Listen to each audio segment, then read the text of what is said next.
नमस्कार, हमारा नाम है समरीन और आपने देखना शुरू कर दिया है लाइव सिटीज। देखिए, बीपीएससी टीआरई 3.0 की परीक्षा का आयोजन 15 तारीख को हुआ था। आपको बता दें कि इसके बाद से कई तरह की खबरें आ रही थी और कहा जा रहा था कि बीपीएससी टीआरई 3.0 का पेपर पहले ही लीक हो गया था।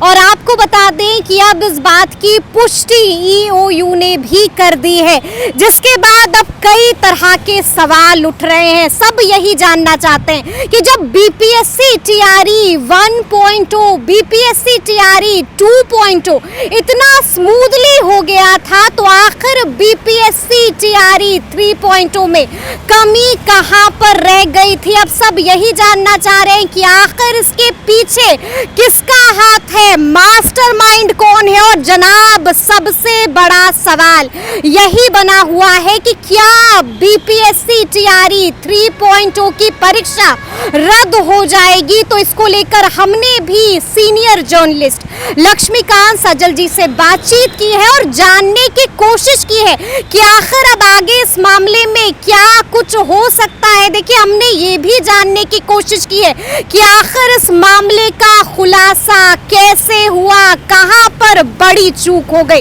तो सबसे पहले आप सुनिए कि क्या कुछ कहा है लक्ष्मीकांत सजल जी ने। नमस्कार लक्ष्मीकांत सजल जी, समरीन बात कर रहे हैं लाइव सिटीज से।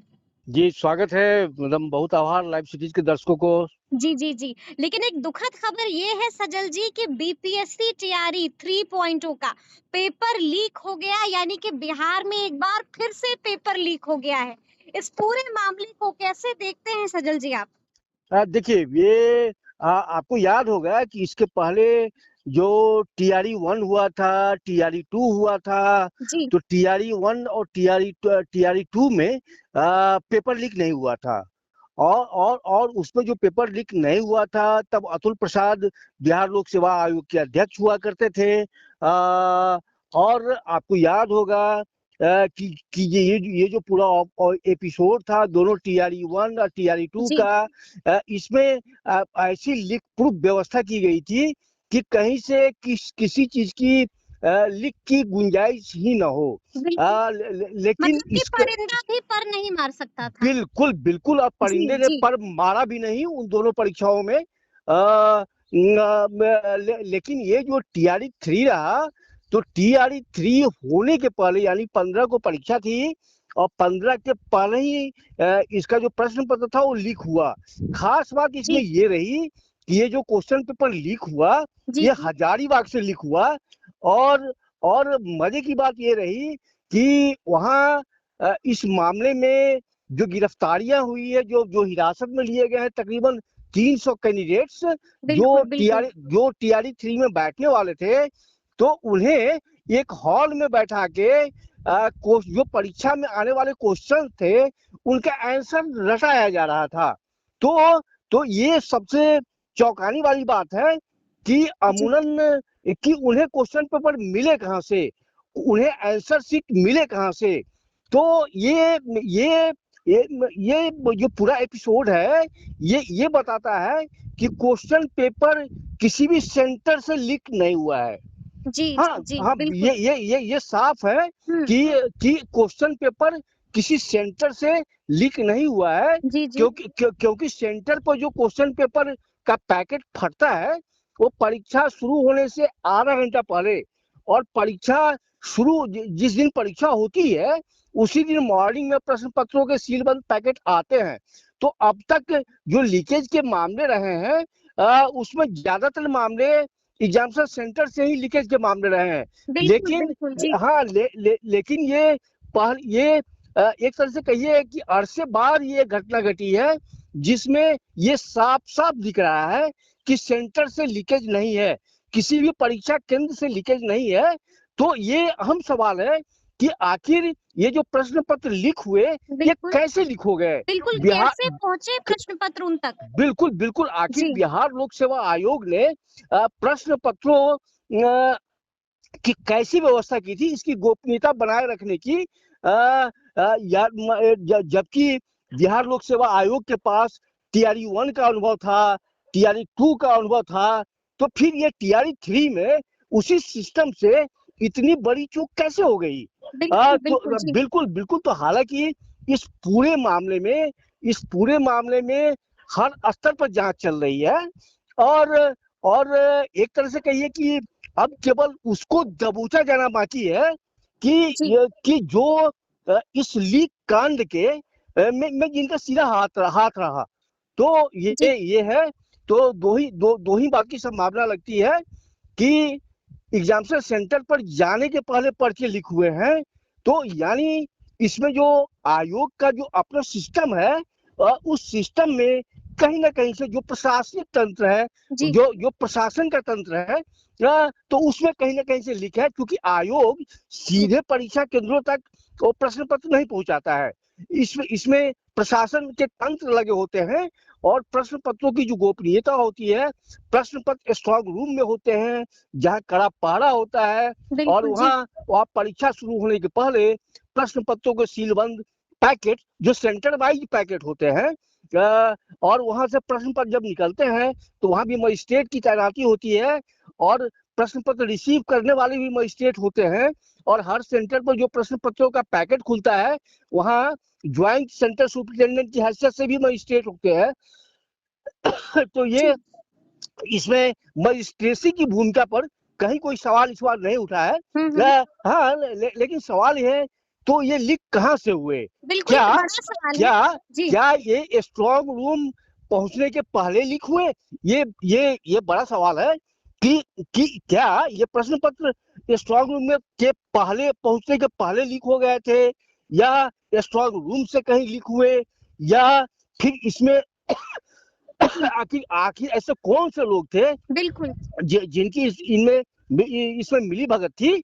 तो चूंकि ये परीक्षा आयोग को लेनी थी, आयोग द्वारा ली गई, और परीक्षा अध्यापकों की नियुक्ति की है, तो इस मामले में गैंग को पकड़वाने में, इस मामले में शिक्षा विभाग भी काफी सीरियस है, जी जी और आयोग पर, प्रशासन पर, शिक्षा विभाग के अपर मुख्य सचिव के पाठक का पूरा दबाव है कि अच्छा ये जो जी पूरा जी गैंग जी है, जी ये शिक्षा विभाग, इस पूरे मामले पे शिक्षा विभाग की पैनी नजर है, हम्म शिक्षा विभाग की गंभीर नजर है। मतलब और आप ये कह रहे हैं सजल जी कि के पाठक भी अब एक्टिव हो गए हैं?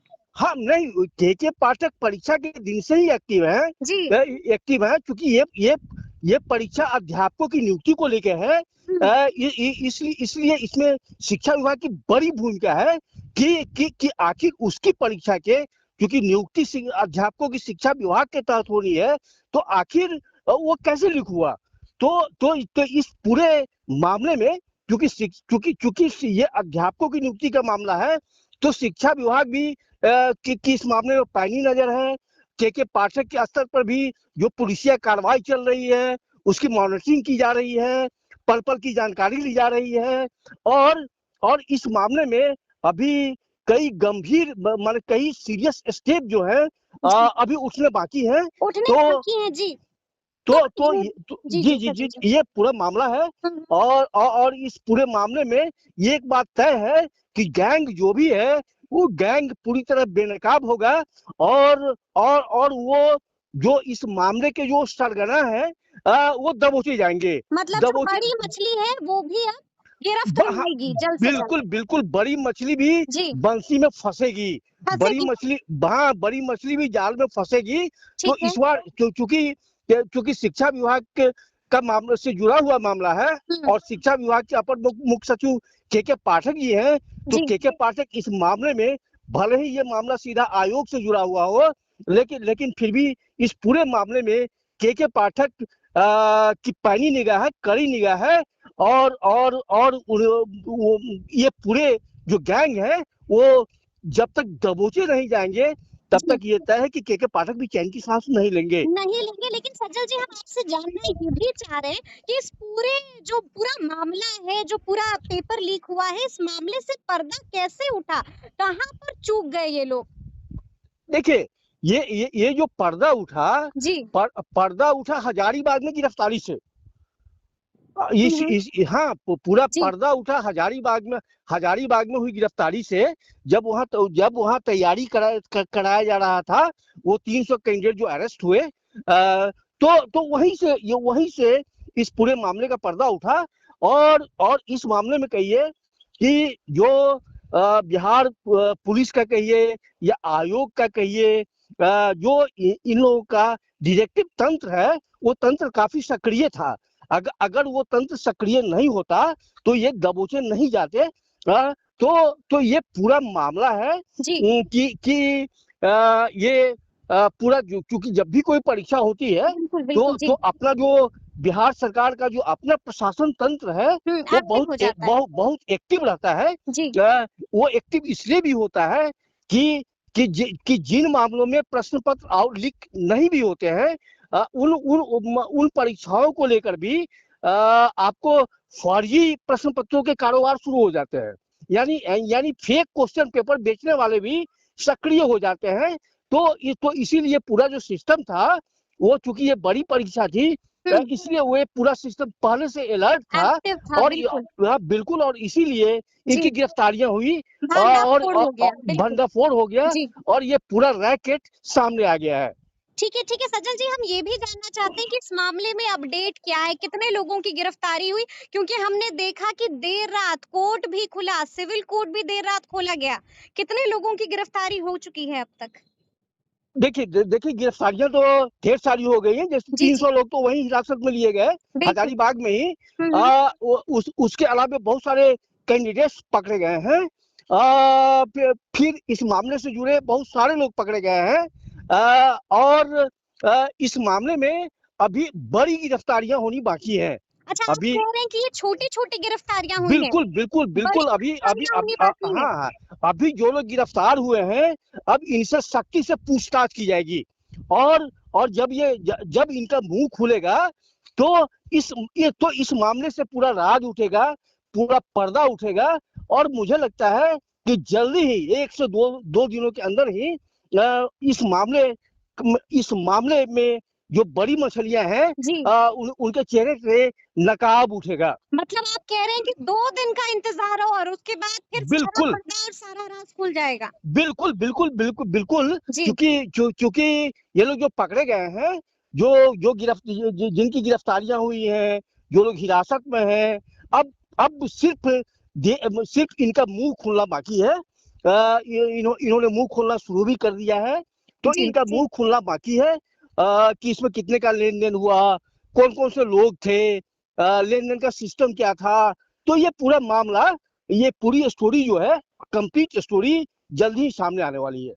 अच्छा, सीधा सवाल ये भी है मेरा सजल जी आपसे, क्या लगता है आपको बीपीएससी टीआरई जी 3.0 की जो परीक्षा हुई थी, क्या वो परीक्षा अब रद्द हो जाएगी? देखिए, ये एक बात तो साफ है कि क्वेश्चन पेपर लीक था। तो क्वेश्चन पेपर लीक था, तो अब इसमें ये सवाल ये होगा कि जी, आखिर कितने सेट से क्वेश्चन पेपर के, और बिल्कुल, बिल्कुल। ये जो लीकेज था, ये किन किन सेटों का था। क्या केवल एक सेट का था या एक से अधिक सेट के लीकेज थे? तो ये इंटरनल मामला है उनका। ये पूरी तरह से गोपनीय मामला है। तो जी, वो रिव्यू करेंगे अब। रिव्यू करेंगे। रिव्यू करेंगे, हाई जी, लेवल पर समीक्षा होगी। जी। क्वेश्चन पेपर के जितने भी सेट्स होंगे, उससे मिलान किया जाएगा और तब इस मामले में हुँ। फैसला होगा। लेकिन इतना तो तय है कि जो भी होगा जल्दी होगा। जो भी होगा जल्दी होगा। बिल्कुल। एक आखिरी सवाल सजल जी। हमने देखा कि बीपीएससी टीआरई 1.0 भी हुआ, बीपीएससी टीआरई 2.0 भी हुआ और बीपीएससी टीआरई 3.0 जब हुआ तो एक बार फिर से यही दाग लग गया बिहार में कि आज भी क्या बिहार में परीक्षा कराना इतना मुश्किल है? जब 1.0 और 2.0 इतना स्मूथली हुआ तो 3.0 में कहाँ कमी रह गई? देखिए, एक चीज तो तय है जी। कि कहीं ना कहीं से इसमें चूक जरूर हुई है। हुँ। चाहे वो चूक जिस स्तर पे हुई हो, जी, चूक हुई है। अगर चूक नहीं हुई होती, टीआरई 1 और टीआरई 2 की तरह ही वो जो सिस्टम काम किया होता, तो टीआरई 3 में ये घटना नहीं होती। तो ये पूरा एपिसोड ये बताता है कि किसी न किसी स्तर पर चूक जरूर हुई है। और यह भी तय है कि जो चूक के जिम्मेदार होंगे, उन पर कार्रवाई भी तय है। उन पर बड़ी कार्रवाई भी तय है। जी, बिल्कुल बिल्कुल बिल्कुल उन पर बड़ी कार्रवाई होगी। जी। और इस पूरे मामले में न सिर्फ बीपीएससी, न सिर्फ आर्थिक अपराध इकाई जो काम कर रही है, अब तो पूरा पूरा पूरा सरकार जो है, सरकार का जो पूरा सिस्टम है जी वो पूरा एक्टिव है। और इस पूरे मामले पे ये जो कलंक का दाग लगा है, बिल्कुल जी। इसको धोने में सरकार कोई कंप्रोमाइज करने के मूड में नहीं है। हम्म। वो इसमें जो भी होगा वो उसके साथ कोई कंप्रोमाइज नहीं। आपको याद होगा जी हम लोग चले टॉपर घोटाले की ओर 2019 बिल्कुल में, जी तो जी आपको जी। याद होगा कि उस टॉपर घोटाला जब सामने आया था तो बड़ी बड़ी मछलियां जी अंदर गई थी। बिल्कुल बिल्कुल बिल्कुल। बिल्कुल, तो उस केस ने ये साफ कर दिया था टॉपर हम्म घोटाले ने कि हम्म उसमें सरकार, उसमें जो दाग लगा था उसमें कोई कंप्रोमाइज नहीं किया गया। तो हम्म। वो तो सिर्फ तो वही घटना इस बार भी घटने वाली है। जी वो जो कोई भी होंगे वो हम्म बख्शे नहीं जाएंगे और वे शिक्षों के पीछे होंगे। बिल्कुल, मतलब आप ये कह रहे हैं किसी को भी बख्शा नहीं जाएगा और जल्द से जल्द बड़ी मछली सलाखों के पीछे होगी। बिल्कुल बिल्कुल बिल्कुल चलिए बिल्कुल चलिए जी जी। बिल्कुल। बहुत शुक्रिया सजल जी बातचीत के जी लिए। जी जी, बहुत धन्यवाद, बहुत धन्यवाद आभार। धन्यवाद। तो सुना आपने क्या कुछ कह रहे हैं, क्या कुछ बता रहे हैं लक्ष्मीकांत सजल जी। देखिए साफ साफ उन्होंने बताया है कि 300 लोगों को, 300 अभ्यर्थियों को जेल में भी डाल दिया गया है। उन्होंने ये भी बताया कि बीते दिन देर रात कोर्ट खोला गया, जिसके बाद बड़ी कार्रवाई हुई है और 300 लोग अब सलाखों के भीतर डाल दिए गए हैं। आपको बता दें कि अब भी बड़ा सवाल यही बना हुआ है कि आखिर मास्टरमाइंड कौन है। और उन्होंने ये भी बताया है कि अब एक्टिव के पाठक भी हो गए हैं। तो अब देखना होगा कि आगे आगे इस मसले पर और कौन से चौंका देने वाले और बड़े खुलासे होते हैं। तो ये पूरी बातचीत आपको कैसी लगी है, कमेंट करके हमें जरूर बताइएगा। तो इस तरह के तमाम अपडेट्स के लिए ऐसे ही हमारे साथ बने रहिएगा और देखते रहिएगा लाइव सिटीज। बहुत शुक्रिया।